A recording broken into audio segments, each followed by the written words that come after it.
بزدلی کی وجہ سے سہولت کار ضرور بن جاتا ہے. جسٹس جو ہے وہ بھی ایک از خود نوٹس لے کے اور اب صرف خانہ پوری کر رہا ہے. انصاف مل سکتا ہے؟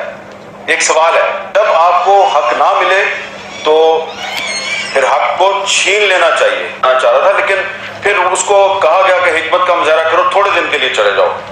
تو یہاں پہ بڑی بات ہوئی ہے جی، میں زیادہ لمبی بات نہیں کروں گا. ادھر ایک حکمت عملی بنانے کی بات ہوئی ہے کہ اسٹریٹجی کیسے بنائی جائے کہ ارشد شریف کو انصاف کیسے دیا جائے. یہاں پہ عمران ریاض صاحب جو ہیں انہوں نے بالکل صحیح کہا کہ سیاستدان جو ہیں وہ تو اس قابل نہیں ہے کہ وہ صحافیوں کی زندگی کے لیے خطرات بنے، لیکن وہ کبھی کبھی سہولت کار بن جاتے ہیں.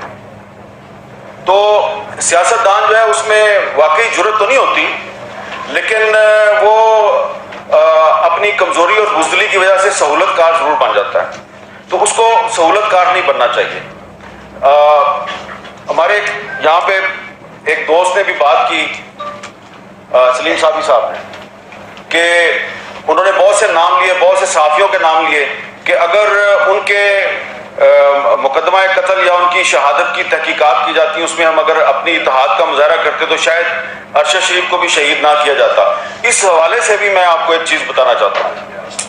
جب 2016-17 میں ارشد شریف شہید نے اسلام آباد ہائی کورٹ میں ایک پٹیشن دائر کی اور ان کے وکیل تھے شبیر صاحب، شاید ان کا نام تھا.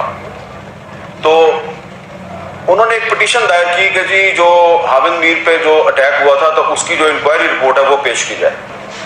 اچھا، اب میں نے جب وہ اخبار میں خبر پڑھی تو عامر متین کے گھر میں ارشد شریف کو ملا. میں نے اس کو کہا یار آپ نے پٹیشن دائر کیا؟ کہتے ہیں ہاں جی کی ہے.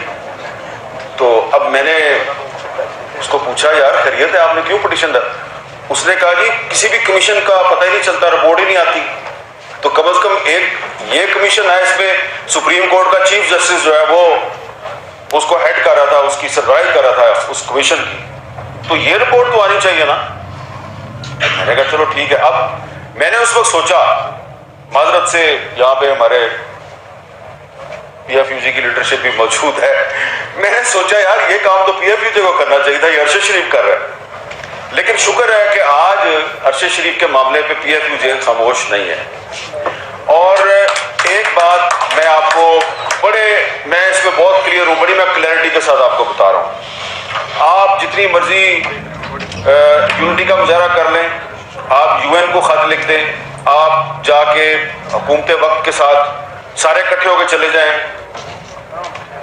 جتنا مرضی پریشر ڈال لیں، بات وہی ہے. 100 باتوں کی ایک ہی بات ہے بھائی، ابھی تک ایف آئی آر درج نہیں ہوئی تو بات آگے کیسے بڑھے گی؟ تو کیا ہمارے پاس کوئی ایسا راستہ ہے کہ ایف آئی آر بھی درج نہیں ہو رہی اور سپریم کورٹ کا چیف جسٹس جو ہے وہ بھی ایک از خود نوٹس لے کے اور اب صرف خانہ پوری کر رہا ہے، اور جو حال ہے اس وقت عدالتوں کا وہ بھی آپ کے سامنے ہے، اور جن پر شک کیا جاتا ہے ارشد شریف شہید کی والدہ کو نامینیٹ کیا ہے، ان کا بھی آپ کو پتہ ہے. تو کیا ہمیں انصاف مل سکتا ہے؟ ایک سوال ہے. بہت سے لوگ یہ کہیں گے کہ انصاف نہیں مل سکتا. میں یہ سمجھتا ہوں کہ آپ کو انصاف مل سکتا ہے. کبھی کبھی ایسا بھی ہوتا ہے کہ انصاف جو ہے وہ آپ کو ہائی کورٹ یا سپریم کورٹ سے نہیں ملتا، آپ تاریخ سے انصاف طلب کر لیتے ہیں، اور تاریخ سے انصاف طلب کرنا آپ کا حق ہے. اور جب آپ کو حق نہ ملے تو پھر حق کو چھین لینا چاہیے. اب آپ سوچیں گے کہ یہ ہم انصاف کیسے چھینیں؟ انصاف چھیننے کے دنیا میں بہت سے جائز قانونی طریقے موجود ہیں.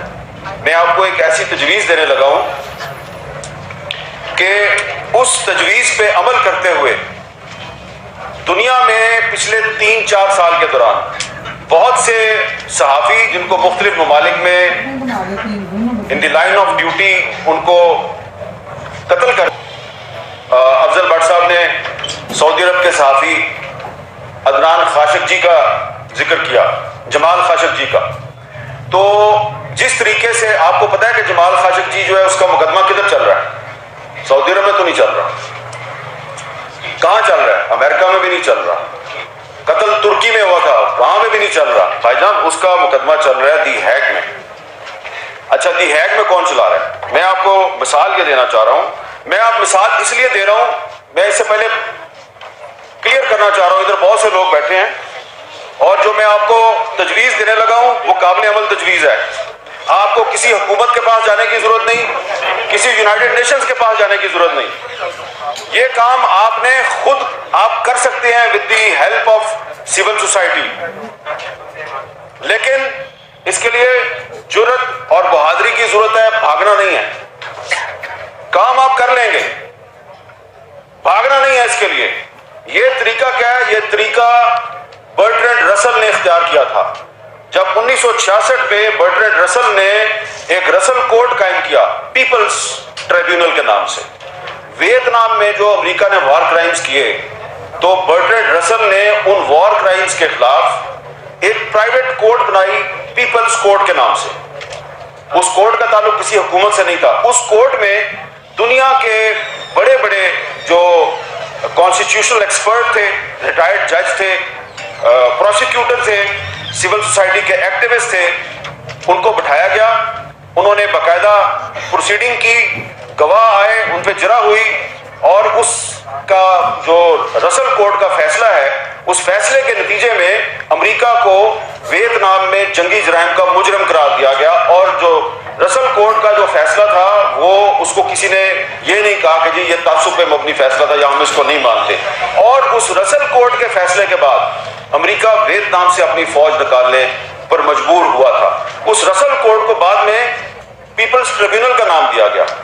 اور پچھلے سال دی ہیگ میں عدنان خاشق جی, ایک سری لنکن جرنلسٹ اور ایک کولمبیا کے جرنلسٹ, ان 3 صحافیوں کی جو کیس تھا اس پہ ایک پیپلز ٹریبیونل بنایا گیا. اس کی پروسیڈنگ شروع ہوئی. پھر وہ جو ٹریبیونل تھا وہ ان تینوں ملکوں میں گیا اور اس ٹریبیونل کو سعودی عرب میں نہیں جانے دیا گیا. لیکن عدنان خاشق جی کی جو وائف ہیں, جمال خاشق جی کی جو وائف ہیں, انہوں نے اس ٹریبیونل کے سامنے آ کے اپنی سٹیٹمنٹ دی. تو اس میں یہ نہیں ہوتا کہ آپ اپنا جو ذاتی موقف ہے اس کو آپ فیصلہ بنا کے اناؤنس کر دیں, ایسا بالکل نہیں ہوتا. جس طرح کے ایک کورٹ کا ایک پورا پروسیجر ہوتا ہے, اس پروسیجر کے مطابق چلتا ہے سارا کام. اس میں جو ججز ہوتے ہیں, اس پیپلز ٹریبیونل کے جو ججز ہوتے ہیں وہ یا تو سپریم کورٹ کے ریٹائرڈ ججز ہوتے ہیں یا بہت اچھی انٹیگریٹی اور ساکھ والے پروسیکیوٹرز ہوتے ہیں. تو ان کی تو پاکستان میں کمی نہیں ہے. تو اب آپ نے کرنا کیا ہے؟ آپ کو اگر سپریم کورٹ آف پاکستان سے انصاف نہیں مل رہا, ہائی کورٹ سے انصاف نہیں مل رہا, اور ارشد شریف شہید کی فیملی جو ہے اس کو لوئر کورٹ میں جا کے تاریخ پہ تاریخ میں ان کو وہاں پہ سب کو پتا ہے کہ وہاں سے تو انصاف نہیں ملے گا. تو ہم نے اور آپ نے کرنا کیا ہے؟ بڑا سمپل ہے.